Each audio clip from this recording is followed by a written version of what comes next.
Welcome back students. Today we will learn about preeclampsia from midwifery and gynecology, and this is very important topic from PIH. Okay ना, pregnancy induced hypertension.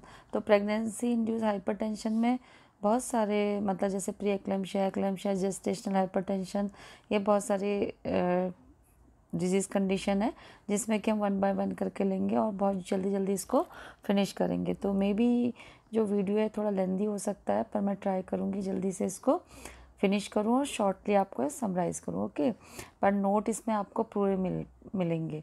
तो चलिए start करते हैं। और जो नए viewers इसे देख रहे हैं वो इसको सब्सक्राइब कर लें और सब्सक्राइब के बगल में जो बेल आइकन है उसे भी प्रेस कर लें, जिससे कि जो भी वीडियो इसमें अपलोड हो वो सब आपको नोटिफिकेशन उसका मिल पाए और आप उससे बेनिफिट ले पाएँ। अगर आपके काम के हैं तो ले लीजिएगा और आपके काम के नहीं है तो स्किप कर लीजिएगा।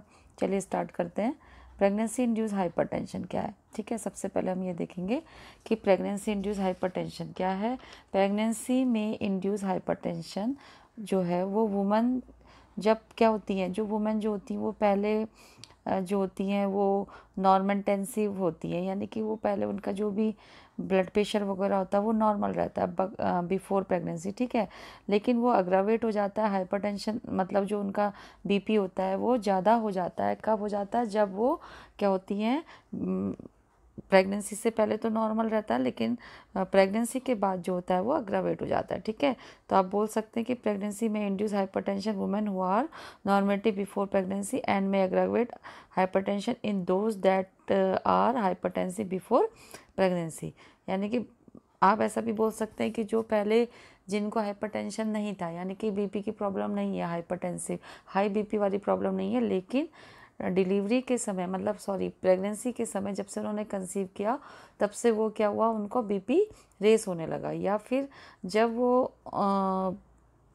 प्रेगनेंसी, वो वुमेन जो प्रेगनेंसी से पहले नॉर्मल थी लेकिन बीपी प्रेगनेंसी के बाद जिनका बीपी हाई हुआ, उसी को बोलते हैं।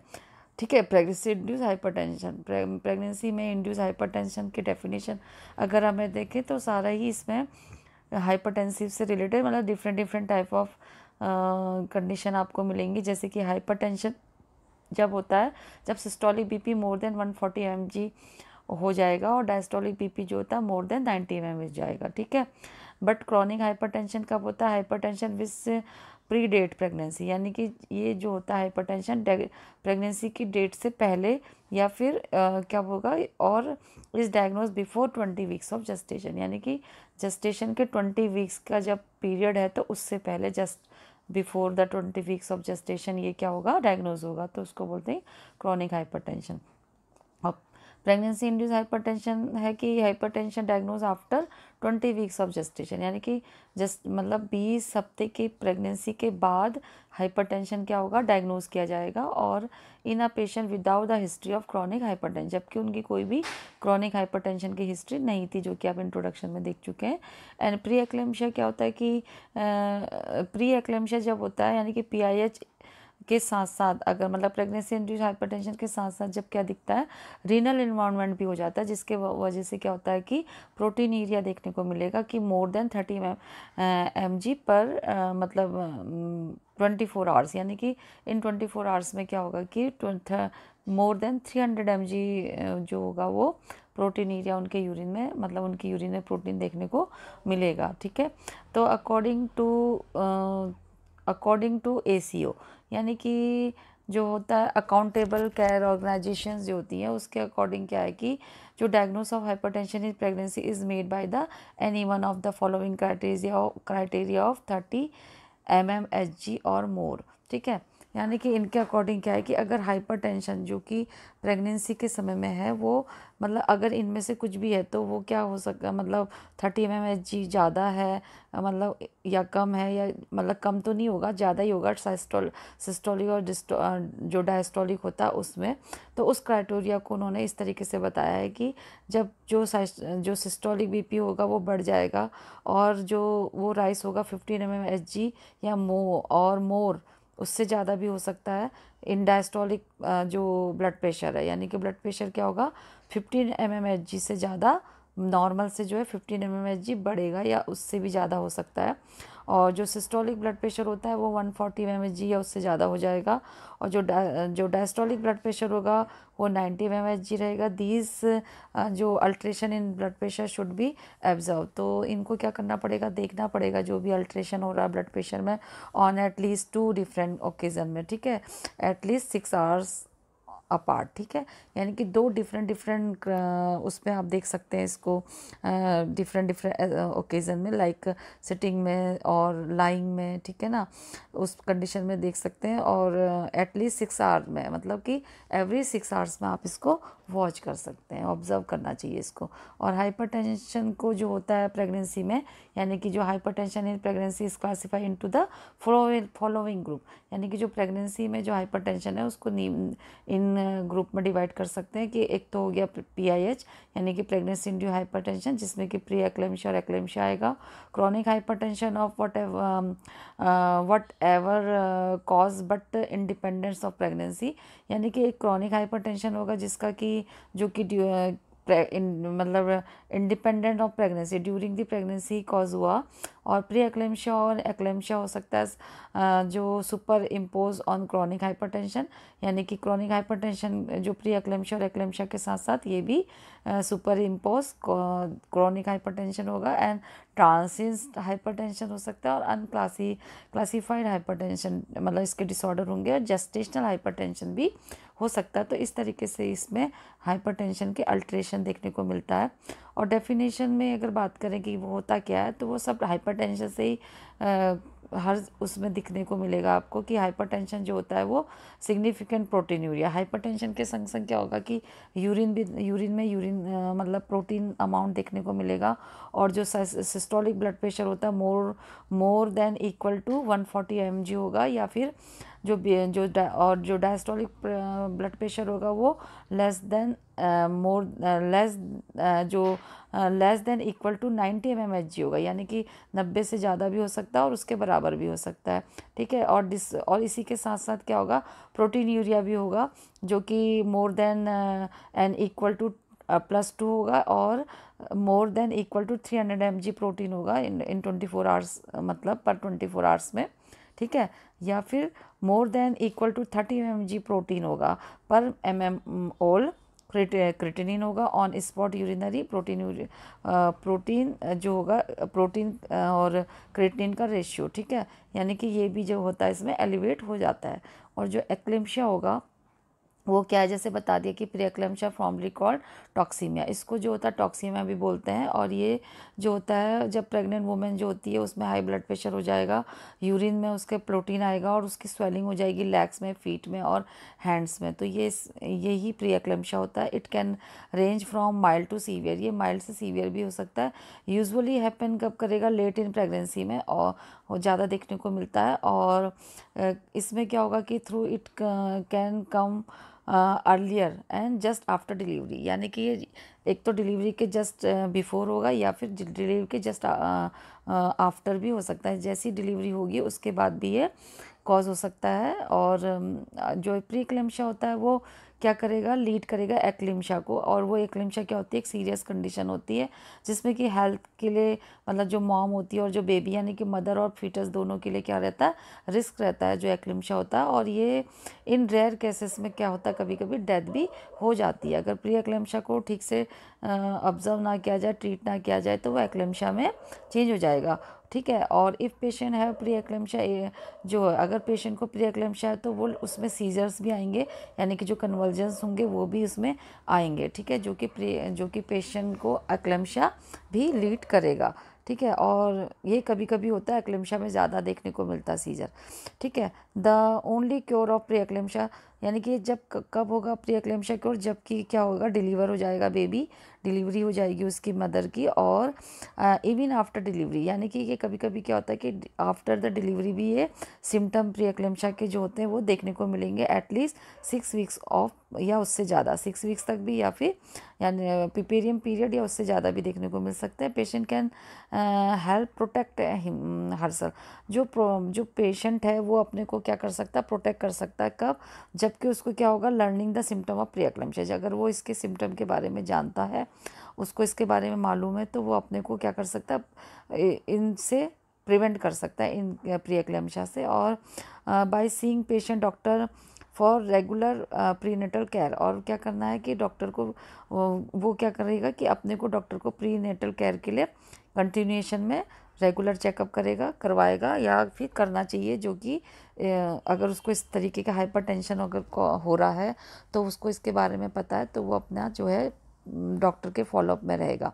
ठीक है। और कैचिंग प्री एक्लेम्पशिया अर्ली में lower than chance of long term problem for both mom and dad. ठीक है। जो बेबी होगा, मॉम एंड बेबी यानी कि मदर एंड फिटस के लिए ये काफ़ी डेंजरस हो सकता है अगर उसको ठीक से प्री एक्लेम्पशिया को जो होता है वो कैच ना किया जाए, यानी कि उसको डायग्नोज ना किया जाए तो वो डेंजर भी हो सकता है। ठीक है। और डेफिनेशन में वही है कि प्री एक्लेम्पशिया जो होता है मल्टीपल सिस्टम को डिसऑर्डर होता है जिसका कि जो इटियोलॉजी होती है वो अननोन होती है, मतलब कोई इसका रीज़न का मालूम नहीं है। और लेकिन इसके जो करेक्टराइज होते हैं, यानी कि characterize by the development of hypertension, इसमें डेवलप हाइपरटेंशन जैसे हम पढ़ते हुए आ रहे हैं कि हाइपरटेंशन कॉज होगा इसमें, मतलब उसके वजह से ये कॉज होगा जिसमें कि बीपी जो होता है 140 से क्या होगा 90 mmHg हो जाएगा, जो कि पहले क्या थी मतलब जो मदर होती है वो पहले नॉर्मल था उसका बीपी, और प्रोटीन भी नहीं था उसके यूरिन में, लेकिन ये बाद में ये सब देखने को मिलता है। ठीक है। और प्रेगनेंसी इंड्यूस हाइपरटेंशन जो टर्म होता है वो प्रेगनेंसी मतलब PIH भी उसको बोलते हैं, और ये डिफाइन करता है कि hypertension that develop the direct result to gravida. ये मतलब जो हाइपरटेंशन होता है ये जब जो ग्रेविडा स्टेट में ये डायरेक्टली देखने को मिलता है, इसमें कि ये सब आ सकते हैं जेस्टेशनल हाइपरटेंशन, प्री एक्लेम्पशिया एंड एक्लेम्पशिया। ठीक है। जैसे मैंने आपको पहले स्लाइड में बताया, एक्लेम्पशिया के जो सिम्टम होते हैं अगर हम देखें तो इसमें कॉमनली जो होता है एक्लेम्पशिया में स्वेलिंग होगी, जिसको हम कॉमनली इसको हम एडिमा के टर्म में जानते हैं, यानी कि एडिमा कॉज होगा, प्रोटीन होगा यूरिन में, ब्लड प्रेशर उसका जो होगा 130/80 से ज़्यादा हो जाएगा। प्री एक्लेम्पशिया में जो सिम्टम होंगे वो ज़्यादातर वेट गेन होगा उसमें 1 to 2 डेज़ में। ठीक है। 1-2 दिन में ही उसमें वेट काफ़ी ज़्यादा गेन होने लगता है because of large increase of bodily in fluid, क्योंकि उसमें एडिमा है तो क्या हो रहा है, एडिमा की वजह से बॉडी का फ्लूइड हो रहा है, इन बॉडी में फ्लूइड इंक्रीज है तो उससे ओवरवेट हो जाएगी। और शोल्डर पेन होगा, उसका बेली पेन होगा specially in the upper right quadrant में। ठीक है। अपर साइड में होगा, राइट साइड के ऊपरी वाले हिस्से में। ठीक है। स्टमक के और अपर और क्या होगा, सीवियर हेडेक होगा, उसमें रिफ्लेक्सेस जो होते हैं उसमें मतलब चेंजेस हो जाते हैं, मेंटल स्टेटस उसका चेंज हो जाएगा। और उसमें क्या होगा कि पीइंग लॉस और not at all dizziness, trouble breathing, यानी कि एक नोजिया वॉमिटिंग होने को लगेगी, इरिटेशन होगा, ब्रीदिंग में प्रॉब्लम होगी, सीवियर वॉमिटिंग भी हो सकती, नोजिया भी हो सकता। तो ये सारे केसेस देखने को मिलेंगे। ठीक है। तो आप देख पा रहे हैं ब्लड प्रेशर इंक्रीज हो रहा है, ब्लड प्रेशर इंक्रीज होगा, वेट बढ़ रहा हुआ है, उसमें यूरिन में प्रोटीन में जो है यूरिन में जो है प्रोटीन देखने को मिलेगा, और ओडेमिटस भी हो सकता है, फेस यहाँ एंकल से शुरू होगा और फिर फेस तक भी देखने को मिलेगा। ठीक है। साइन सिम्टम ये है कि यही है, अगर आप इसको सिस्टम वाइज देखें तो हेडेक हो जाएगा, उसको डजन गो अवे, जो कि जाता नहीं है जल्दी से, विज़न में चेंज होगा उसको, जो कि ब्लर विज़न हो जाएगा, और उसमें ठीक है। और यहाँ पे पेन होगा, उसके जो अपर राइट जो क्वाड्रेंट रहता है उसमें पेन होगा, ट्रबल हो जाएगा ब्रीदिंग में, लंग्स की भी प्रॉब्लम हो जाती है, नोजिया हो जाएगा, मतलब गैस्ट्रो इंटेस्टाइनल प्रॉब्लम भी हो रही है, नोजिया वगैरह उसको होता है, वॉमिटिंग होती है, डिजीनेस होगा। ठीक है। सडन वेट लॉस वेट उसका गेन होगा, क्योंकि जो मतलब 2 to 5 pound in a week. ठीक है। एंड उसमें क्या होगा, स्वेलिंग होगी इन द लेग्स, हैंड और फेस में, तो वो हमने पहले ही बता दिया। Some women with pre eclampsia don't have any symptom, कुछ वुमेन होती है जिसमें कि कोई भी सिम्टम देखने को नहीं मिलता है। सो इट इम्पॉर्टेंट टू सी, इसलिए उनको पेशेंट को क्या होना, डॉक्टर को दिखाना बहुत ज़रूरी, रेगुलर ब्लड प्रेशर देखना और यूरिन टेस्ट करना बहुत ज़्यादा ज़रूरी है, क्योंकि किसी किसी में कोई सिम्टम देखने को नहीं मिलता। Pre eclampsia can happen early 20 weeks in pregnancy, यानी कि 20 वीक्स ऑफ प्रेगनेंसी से पहले देखने को मिलेगा, बट दैट्स ये क्या है, रेयर है। सिम्टम ऑफन बिगन आफ्टर 20, इसके सिम्टम जो होते हैं वो 34 वीक्स के बाद भी कभी कभी देखने को मिलते हैं। और ये जो होता है फ्यू केसेस में जो सिम्टम डेवलप होते हैं वो आफ्टर बर्थ भी होते हैं, usually with in 48 hours of delivery, यानी कि डिलीवरी के 48 आवर्स के बाद भी डेवलप होते हैं। They tend to go away on their own, और ये अपने आप ही फिर जब बेबी डिलीवर्ड हो जाएगा तो चले भी जाएंगे। इसके साइन एंड सिम्टम भी हमने आपको पहले ही बता दिया है, ठीक है। और इसके कॉजेज़ अगर देखें, कॉजेज रिस्क फैक्टर की बात करें तो ओबेसिटी, मतलब पहले तो इसका कॉज जो होता है अननोन होता है, जो एग्जैक्ट कॉज है, और लेकिन फिर भी कुछ फैक्टर्स होते हैं जो इसको कॉज कर सकते हैं, जैसे ओबेसिटी हो गया, यानी कि वेट गेन ज़्यादा, ओबे है, ओबेज वुमेन है, यानी कि उनके फैमिली में भी किसी को हुआ है, जेनेटिक है, ठीक है। फर्स्ट प्रेगनेंसी अगर उनकी है, फर्स्ट प्रेगनेंसी में ज़्यादा चांसेस हैं। मल्टीपल प्रेगनेंसी अगर है, यानी कि बार उनकी काफ़ी मल्टीपल जेस्टेशंस हुए हैं तो भी ये कॉज हो सकते हैं। प्रेगनेंसी का एज जो होती है प्रेग्नेंट वुमेन की ज़्यादा है, यानी कि मोर देन 35 और 40 तो भी होता है। हिस्ट्री ऑफ प्रीएक्लेम्शिया, यानी कि पहले उनकी हिस्ट्री में प्रीएक्लेम्शिया की है तो भी ये कॉज होगा। और history of the hypertension, kidney disease और डायबिटीज़, अगर इससे भी कोई डिजीज़ कंडीशन उनकी हिस्ट्री है डायबिटीज़ वगैरह प्रीएक्लेम्शिया की तो भी ये हो सकता है। और इसके अलावा जो न्यूट्रिशन है, अगर उसका जो पुअर न्यूट्रिशन है बेबी का, मतलब सम कुछ लोगों का मानना है, यानी कि सम एक्सपर्ट इसमें ये थिंक करते हैं कि जो प्री एक्लेम्शिया होता है वो तब होता है जब वुमन का जो प्लेसेंटा होता है वो ठीक से वर्क नहीं कर रहा होता है, प्लेसेंटल साइट उसका ठीक से वर्क नहीं कर रहा होता है। और जो उस मतलब एग्जैक्ट कॉज तो इसका नहीं मालूम है, लेकिन कुछ लोग सोचते हैं कि पुअर न्यूट्रिशन की वजह से, हाई बॉडी फैट की वजह से भी ये कंट्रीब्यूट होता है हाइपरटेंशन, और मतलब ये वाले प्री एक्लेम्शिया का कॉज होता है। प्री एक्लेम्शिया कॉज होता है किसकी वजह से? पुअर न्यूट्रिशन और बॉडी फैट ज़्यादा इंक्रीज है तो, ठीक है। और lack of blood flow to the, मतलब यूट्रस में अगर ब्लड का जो फ्लो होता है वो कम होता है तब भी ये कॉज होगा, ठीक है। और जीन्स, यानी कि कोई जेनेटिक फैक्टर्स में भी है तो। और हाई ब्लड प्रेशर का जो डिसऑर्डर होता है प्रेगनेंसी में, अदर भी होते हैं, जैसे pre eclampsia in one of 4 blood pressure disorder women में, जो कि ये होते हैं जेस्टेशनल हाइपरटेंशन। और ये इसमें जो कि मैंने आगे बताया, इसके बाद हम वन बाय वन पढ़ेंगे इसमें वन बाय वन करके। This is the high blood pressure that start after the 20 weeks of pregnancy. ये ब्लड प्रेशर जो होता है 20 वीक्स ऑफ प्रेगनेंसी के बाद देखने को मिलेगा, but doesn't cause high amount of protein. इसमें जो होता हाई अमाउंट में प्रोटीन देखने को नहीं मिलता वुमेन में, वुमेन की यूरिन में। बस क्या होता है कि 20 वीक्स के after 20 weeks of pregnancy blood pressure ज़्यादा मिलेगा, ठीक है। It usually goes away after delivery, और डिलीवरी के बाद ये ठीक हो जाता है, ठीक है, जेस्टेशनल हाइपरटेंशन। और जो क्रॉनिक हाइपरटेंशन होता है वो कब होगा कि this is the high blood pressure that start before a women gets pregnancy, यानी कि जब वुमेन प्रेगनेंसी को मतलब कंसीव करने से पहले ही क्या होगा, हाई ब्लड प्रेशर होगा, या फिर before the 20 weeks of pregnancy, उससे पहले होगा 20 वीक्स ऑफ जेस्टेशन से पहले, तो इसे बोलते हैं क्रॉनिक हाइपरटेंशन। और क्रॉनिक हाइपरटेंशन विथ जो होता है सुपर इम्पोज प्री एक्लेम्शिया में, this is the chronic hypertension, ये भी क्रॉनिक हाइपरटेंशन होता है। और इसमें क्या होगा, मतलब ब्लड प्रेशर जो होता है इसमें हाई रहता है और गेट वर्स, और कब हो जाता है वर्स? ड्यूरिंग दी प्रेगनेंसी, और उसके वजह से जो होता है प्रोटीन जो होता है वो ज़्यादा देखने को मिलेगा। ये एक कॉम्प्लिकेशन होता है यूरिन में, ठीक है। तो इसको बोलते हैं chronic hypertension with super impose pre eclampsia, okay.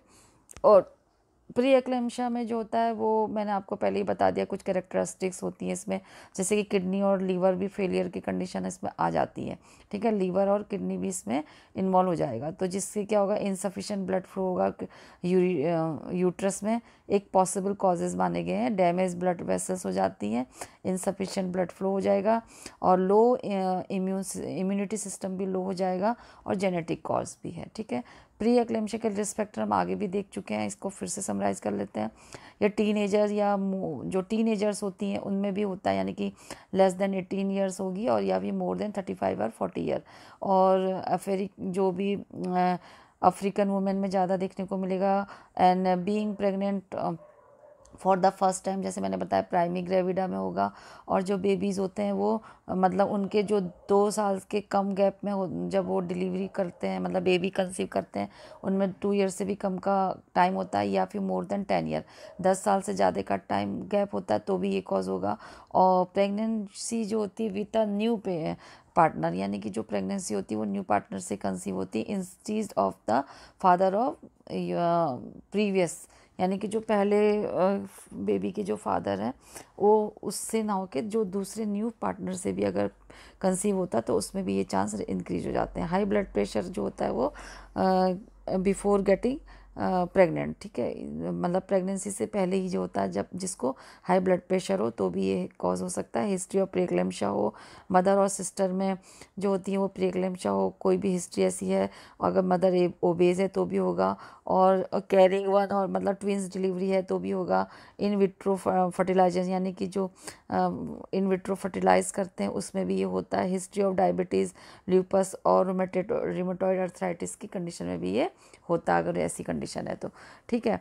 जो इसके कॉम्प्लिकेशन होते हैं प्रीएक्लेम्पशिया के, प्रीएक्लेम्पशिया गेटिंग इनफ ब्लड, ठीक है, preeclampsia can keep your placenta from getting enough blood which can cause your baby to be born very small. अगर उसको ठीक से, इसमें क्या होता है कॉम्प्लिकेशन की, जो मतलब उसको ठीक से ब्लड फ्लो नहीं हो पाएगा प्लेसेंटल साइड में, तो बेबी क्या होगा, बहुत ही ज़्यादा उसको स्मॉल होगा, क्योंकि उसको न्यूट्रिएंट प्रॉपरली नहीं मिल पाते हैं, ठीक है।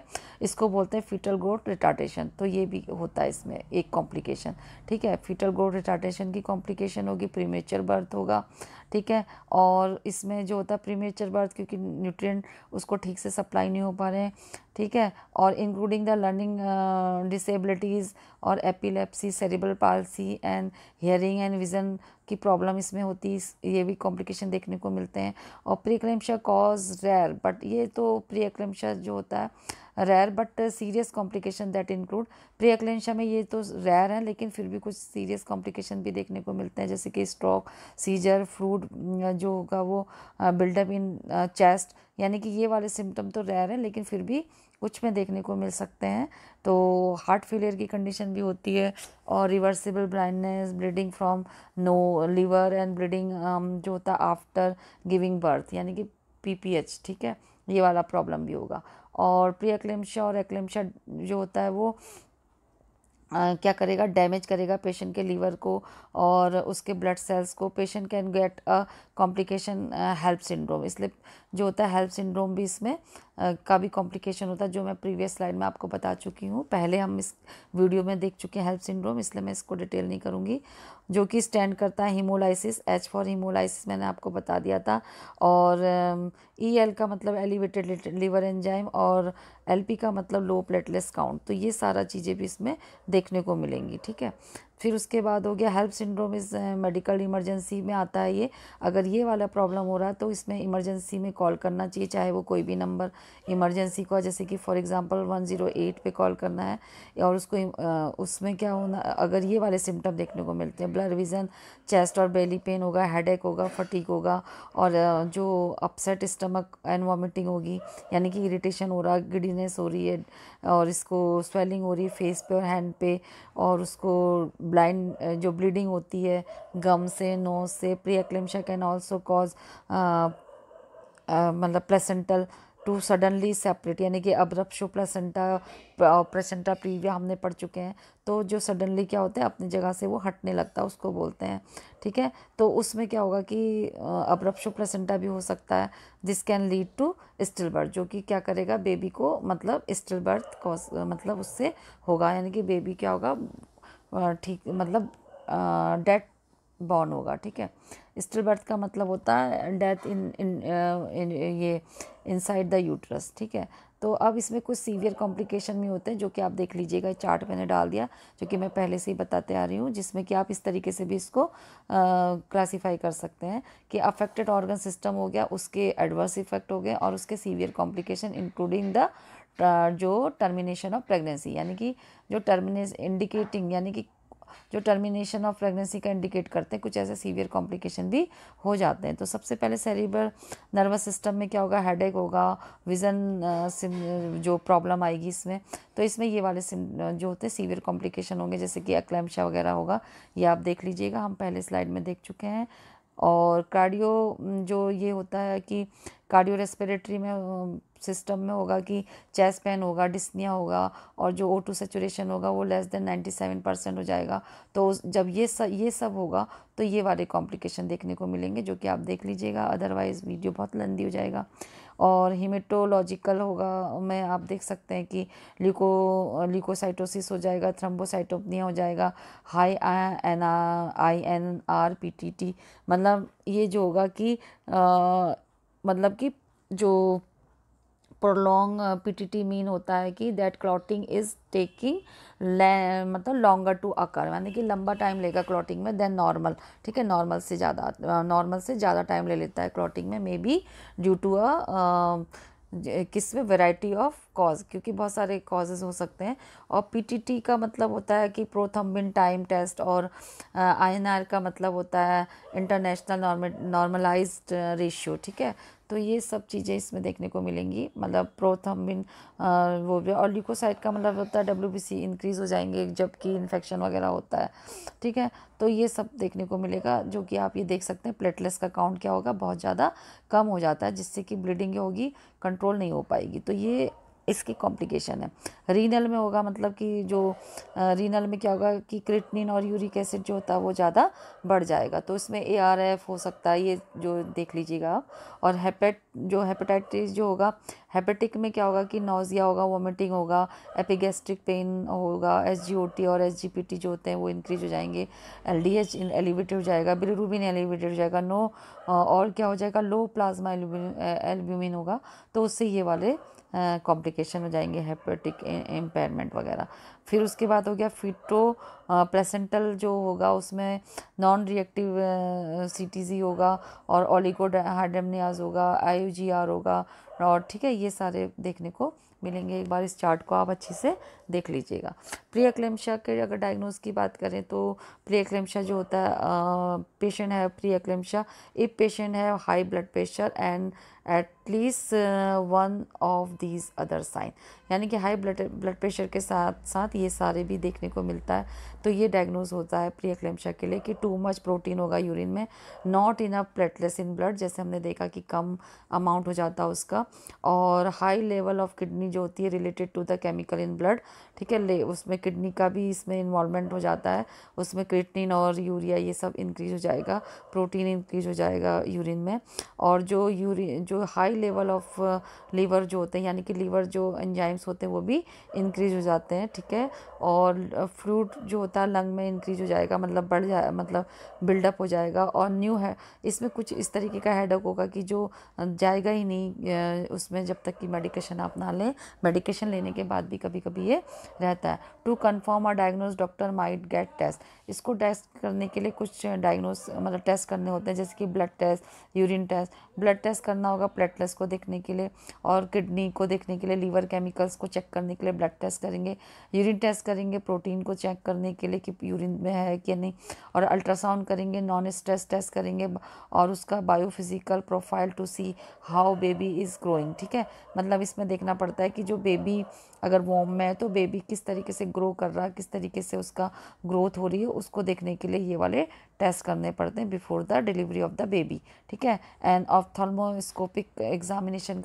करना पड़ेगा फॉर ब्लर विजन और ब्लाइंडनेस। ठीक है, and danger of pre eclampsia को आप दो पार्ट में ये वाला भी हेडिंग डाल सकते हैं, maternal danger and foetal danger. Maternal danger में आप डाल सकते हैं danger during pregnancy, danger during labour and danger during puerperium. तो डेंजर ड्यूरिंग प्रेगनेंसी में APH हो सकता है, यानी कि antepartum haemorrhage, blur vision, blindness, anuria, यानी कि यूरिन का जो होता है लेस देन 100 ml, मतलब यूरिन का अमाउंट बहुत कम हो जाएगा, ARF हो जाएगा, यानी किडनी इन्वॉल्वमेंट हो रही है, और जो हम पढ़ चुके हैं प्री टर्म लेबर होगा, और जो हेल्प सिंड्रोम होगा। डेंजर ड्यूरिंग लेबर में एक्लेम्शिया, यानी कि जो प्री एक्लेम्शिया वो एक्लेम्शिया में कन्वर्ट हो जाएगा, PPH हो जाएगा, यानी कि पोस्टपार्टम हेमरेज होगा। और डेंजर ड्यूरिंग पिपीरियम में जो होगा वो पिपीरियम पीरियड में एक्लेम्शिया हो सकता है, शॉक हो सकता है मदर को। और फीटल डेंजरस में तो ये सारे ही हैं जो आप देख पा रहे हैं कि IUGR होगा यानी कि इंट्रायूटेराइन ग्रोथ रिटार्डेशन, आपने पहले स्लाइड में देख लिया। एस्फेक्शिया हो सकता है यानी कि उसका जो लंग मेच्योर नहीं है प्रॉपरली, तो एस्फेक्शिया हो जाएगा। प्रीमेच्योरिटी हो जाएगी यानी कि अपने टाइम से पहले डिलीवरी हो जाएगी। कंजेनाइटल मालफॉर्मेशन हो जाएगा कुछ ना कुछ उसको, क्योंकि ब्लड भी ठीक से फ्लो नहीं पर हो पा रहा, न्यूट्रिएंट नहीं मिल पा रहे, तो कंजेनाइटल मालफॉर्मेशन हो जाएगा। स्टिल बर्थ हो जाएगा, ठीक है। स्टिल बर्थ भी मैंने पहले ही बता दिया। प्री एक्लेम्शिया का अगर ट्रीटमेंट करें तो इसमें जो होता है कि the only cure of pre eclampsia and eclampsia to मतलब इज़ टू गिव बर्थ, यानी कि बर्थ देने के बाद यानी कि बेबी के डिलीवरी के बाद ये अपना आप ही जो होते हैं वो क्योर हो सकते हैं। और डॉक्टर जो होते हैं वो टॉक विथ पेशेंट, यानी कि जो डॉक्टर होते हैं वो पेशेंट से बात करेंगे कि about when the deliver based on how far along baby is, how well baby is doing in warm and the severity of the pre eclampsia. यानी कि ये डॉक्टर देखते हैं और वो ये पेशेंट को बताते हैं कि उसका जो डिलीवरी है वो कैसी है, बेबी की कंडीशन कैसी है। और वो अगर बेबी वेलबींग है, ठीक है, तब तो वो उसको उसकी जो टर्म तक ले जाएंगे। अदरवाइज़ क्या करते हैं, प्री एक्लेम्शिया की सीवियरिटी ना हो इसके लिए उसको पहले ही क्या करना पड़ेगा, उसको डिलीवरी करवानी पड़ेगी। बेबी अगर if baby has develop well, baby अगर ठीक है तो यूजुअली बाय द 37 वीक्स और लेटर, यानी कि 37 वीक्स और लेटर उसको क्या करना पड़ेगा, डॉक्टर में वांट टू इंड्यूस लेबर, यानी कि उसका जो है उसको डिलीवरी करवानी पड़ेगी आर्टिफिशियली, और उसको या फिर उसको सिजेरियन सेक्शन करवाना पड़ेगा। दे विल कीप जो pre eclampsia from getting worse, ताकि जो प्री एक्लेम्शिया है वो एक्लेम्शिया में कन्वर्ट ना हो। तो इसके लिए उसको इस तरीके से डिलीवरी पहले ही करवानी पड़ेगी। अगर बेबी ठीक है, वह हेल्दी है, तो उसको बिफोर ड्यू डेट डिलीवरी करवानी पड़ेगी EDD से पहले, ठीक है। और जो if baby isn't close to term, अगर बेबी टर्म के क्लोज नहीं है तो पेशेंट एंड डॉक्टर में be able to treat mild pre eclampsia. तो जो डॉक्टर और पेशेंट है, अगर पेशेंट को भी नॉलेज है और जो डॉक्टर है उसको क्या कर सकते हैं, वो माइल्ड प्री एक्लेम्शिया को क्या कर सकते हैं, वो ट्रीट करने के लिए एबल होते हैं until baby has develop enough to be safely delivered. जब तक कि बेबी सेफली डिलीवर्ड नहीं हो जाता है तब तक उसको वो क्या कर सकते हैं, ट्रीट कर सकते हैं, अगर वो माइल्ड है प्री एक्लेम्शिया, ठीक है। तो the closer the birth is to due date, और वो जो बर्थ होती है उसको ड्यू डेट तक का वो उसके पास तक ले जा सकते हैं, जो कि बेबी के लिए क्या होता है, अच्छा होता है। जितना ज़्यादा वो अपना टर्म लेगा उतना डिलीवरी का टाइम में डिलीवर्ड होगा तो वो प्री मेच्योरिटी में नहीं आएगा, उसके लिए अच्छा रहेगा। If have mild pre eclampsia, अगर माइल्ड प्री एक्लेम्शिया है तो also non pre eclampsia without severe feature, अगर जो प्री एक्लेम्शिया है वो बिना कोई उसमें ऐसे सीवियर फीचर्स नहीं देखने को मिल रहे हैं तो डॉक्टर क्या प्रिस्क्राइब कर सकते हैं, बेड रेस्ट कर सकते हैं, उसको पेशेंट को कम्प्लीटली बेड रेस्ट कर सकते हैं, चाहे तो घर में हो चाहे तो हॉस्पिटल में हो, उसको लेफ़्ट लेटरल पोजीशन में देखने को मिलेगा करेंगे और रेस्ट करने को बोलेंगे। केयरफुल मॉनिटरिंग करनी पड़ेगी फीटल हार्ट की, और मॉनिटरिंग करनी पड़ेगी, और उसको अल्ट्रासाउंड भी फ्रीक्वेंटली यानी कि बीच बीच में उसके अल्ट्रासाउंड भी करके देखना पड़ेगा। और उसको मेडिसिन दे सकते हैं उसके ब्लड प्रेशर को कम करने के लिए। ब्लड और यूरिन टेस्ट करना होता है, वो क्यों करना हम आगे देख चुके हैं। डॉक्टर ऑल्सो में मतलब पेशेंट को जो होता है वो डॉक्टर हॉस्पिटल में हॉस्पिटलाइज करने के लिए बोलेंगे ताकि उसको क्लोजली क्या कर सकें, वॉच कर सकें। और हॉस्पिटल में है तो पेशेंट को क्या करना होता है, मेडिसिन देनी पड़ेगी टू हेल्प प्रिवेंट सीजर, उसको सीजर से मतलब सीजर ना आए इसके लिए उसको हाई मतलब मेडिकेशन देनी पड़ेगी। लो ब्लड प्रेशर करने के लिए भी मेडिकेशन देनी, यानी कि ब्लड प्रेशर को कम करने के लिए भी देनी पड़ेगी। और प्रिवेंट अगर कुछ और अदर कॉम्प्लिकेशन हो रहे हैं जैसे कि blur eyes, kidney problem, liver problem, उसके लिए भी उसको मेडिकेशन से ट्रीटमेंट देना पड़ेगा। स्टेरॉयड इंजेक्शंस उसको देने पड़ेंगे, यानी कि स्टेरॉयड थेरेपी भी देनी पड़ेगी। किसके लिए, to help the baby's lung develop faster, ताकि बेबी के जो लंग्स हैं वो मेच्योर हो ठीक से, ठीक है। और अगर आप इसको हेडिंग में लिखें तो इस तरीके से भी आप इसको लिख सकते हैं, डाइटरी मैनेजमेंट करना पड़ेगा पेशेंट का, यानी कि उसको क्या ना ड्यूरिंग द प्रेगनेंसी उसको क्या करना पड़ेगा, 1600 कैलोरी रिक्वायर होती है पर डे की, वो देनी पड़ेगी। और प्रोटीन उसको 100 mg पर डे देना पड़ेगा, कैल्शियम देना पड़ेगा, पेशेंट को, ठीक है।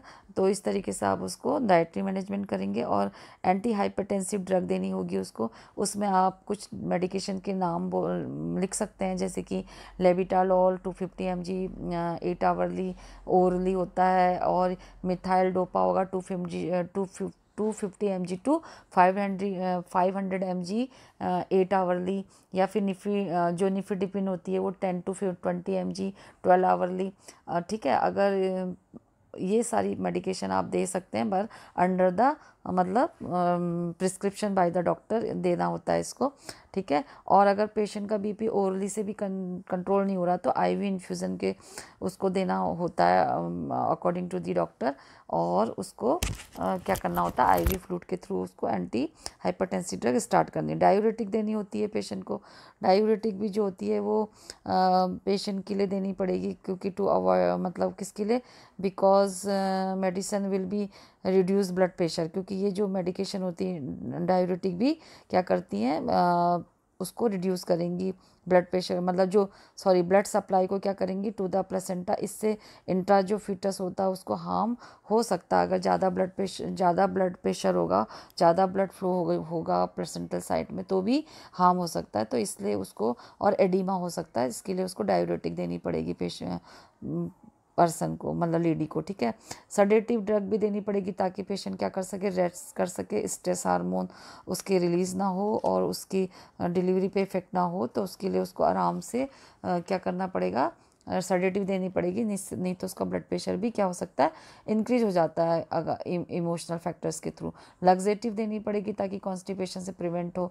और क्या, प्रोफाइलेक्टिक एंटी कन्वल्सिव ड्रग देनी पड़ेगी उसको, पेशेंट को, ठीक है। क्योंकि सीवियर जो केसेस होते हैं उसमें प्रीएक्लेम्पशिया में कन्वर्जन आने के भी चांसेस रहते हैं, तो इसलिए उसको क्या करना पड़ेगा, इस तरीके की मेडिसिन भी देनी पड़ेगी। फॉर एग्जांपल मैग्नीशियम सल्फेट वगैरह, डायज़ापाम जो होता है, इस तरीके कुछ ऐसी सेडेटिव ड्रग भी देनी पड़ेगी, मतलब एंटी कन्वर्जन ड्रग, ठीक है। और स्टेरॉयड थेरेपी भी देनी पड़ेगी, ताकि बच्चे की लंग्स जो होते हैं वो मैच्योर हो।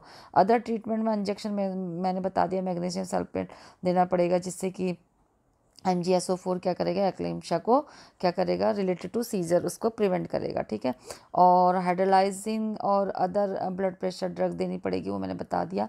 सीवियर प्री एक्लेम्पशिया का डॉक्टर में need to deliver baby right away even if patient not close to term. अगर सीवियर प्री एक्लेम्पशिया है तो चाहे बेबी जो होता है वो क्लोज टर्म के नहीं भी है, यानी कि टर्म तक नहीं पहुंचा है, फिर भी उसको क्या करना पड़ेगा, डॉक्टर उसको ज़रूरत पड़े तो उसको डिलीवर करवा सकते हैं। Afterward symptom of preeclampsia should go away within the, इसके बाद क्या होगा कि विद इन 1 to 6 वीक, और इससे ज़्यादा, बट कभी कभी ज़्यादा भी हो सकता है, तो वो अपने आप ही रिकवर हो जाएगा प्रीएक्लेम्पशिया के सिम्टम। इसको प्रिवेंट करने के लिए लाइफस्टाइल में चेंज करना पड़ेगा उसके प्रीएक्लेम्पशिया में, और उसको क्या करना पड़ेगा, अपना वेट कम करवाना पड़ेगा, स्टॉप स्मोकिंग करनी होगी, एक्सरसाइज करवानी होगी रेगुलरली, और जो ब्लड प्रेशर होता है, ब्लड शुगर होता है, उसको कंट्रोल में रखना होगा।